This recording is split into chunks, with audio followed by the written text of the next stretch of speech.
मित्रों नमस्कार। सिद्ध आयुर्वेद चैनल पर आपका स्वागत है। और लीजिए एक महत्वपूर्ण जानकारी आपको वायरल फीवर के विषय में। देखिए, इस समय जो फीवर चल रहा है उसमें हमें अनेक प्रकार का भ्रम हो रहा है। कई व्यक्ति वायरल फीवर से पीड़ित हैं, लेकिन फिर भी वो अपने आप को कोरोना पीड़ित समझ रहे हैं।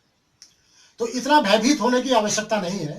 यदि आपकी स्मेल या आपका टेस्ट समाप्त हो गया है तो ये प्रथम परीक्षा है कोरोना की। लेकिन कभी कभी लंबे समय तक औषधियां लेने के पश्चात भी मुंह का स्वाद खराब हो जाता है।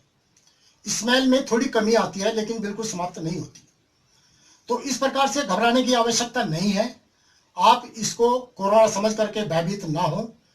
मैं आपको बताना चाहता हूं कि पैथी चाहे कोई भी हो, होम्योपैथिक में लक्षण के अनुसार इलाज किया जाता है। एलोपैथिक में रोगी जिस प्रकार के लक्षण चिकित्सक को बताता है उसी प्रकार की दवाइयां, प्रत्येक लक्षण से संबंधित दवाई अपने नुस्खे में वे लिखते हैं। आप फीवर बताएंगे तो फीवर की दवा, दर्द बताएंगे तो दूसरी दवा की दवा, दर्द की दवा। यदि आप खांसी बताते हैं तो खांसी का सिरप भी वो लिख देते हैं। इस प्रकार से जैसे भी आप लक्षण बताते जाते हैं यही उनका डायग्नोसिस है। इसी प्रकार का नुस्खा आपको लिखा हुआ मिलेगा। अब मैं आता हूं आयुर्वेद के ऊपर।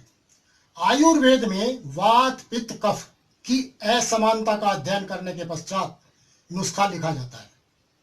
और यह इतना सरल कार्य नहीं है, बहुत कठिन है। व्यक्ति कुछ भी बता रहा है, लेकिन उसकी नब्ज क्या बता रही है इसका अध्ययन करना बहुत आवश्यक है। उसके अनुसार मैं जिस प्रकार के रोगी मेरे पास आ रहे हैं और मैं उनका अध्ययन कर रहा हूं, अधिकतर जिस प्रकार की समस्या उनमें उत्पन्न हो रही है उससे संबंधित एक बहुत ही लाभदायक नुस्खा मैं आपको आज देने जा रहा हूं। इस नुस्खे का निरंतर आप प्रयोग करेंगे तो आपको इस प्रकार के सभी लक्षणों से छुटकारा मिल जाएगा। इसमें सबसे पहले मैं आपको एक चीज बता देना चाहता हूं। आप गौमूत्र लीजिए 10 मिलीलीटर और उसमें अमृत धारा मिला लीजिए 5 मिलीलीटर। यह एक मिक्सचर आपके पास तैयार हो गया। इस मिक्सचर को बार बार रुई में भिगोकर आप अपने नाक के अंदर और बाहर इतने पोर्शन में घुमाएं और सूंघें जोर से।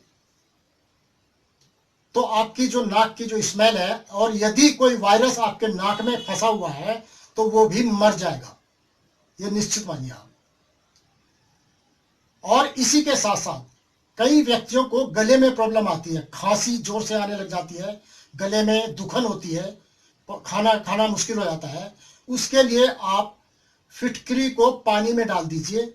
फिटकरी की डली है तो उसको 2 मिनट के लिए पानी में डाल दीजिए। उसके बाद उसको निकाल लीजिए, 1 गिलास पानी में डाल दीजिए और उसके बाद इससे कुल्ले कीजिए, गरारे कीजिए और दिन में 3-4 बार कीजिए। इसी प्रकार से जो मिक्सचर मैंने गौमूत्र वाला बताया है उसको भी दिन में 4-5 बार लगाते रहिए।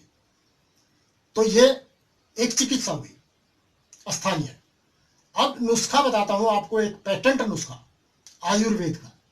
इसमें आपको लेना है महासुदर्शन चूर्ण 40 ग्राम, मृत्युंजय रस 10 ग्राम, गोदंती भस्म 5 ग्राम, अभ्रक भस्म 5 ग्राम, प्रवाल पिष्टी 5 ग्राम, अमृता सत 5 ग्राम, वंश लोचन 10 ग्राम।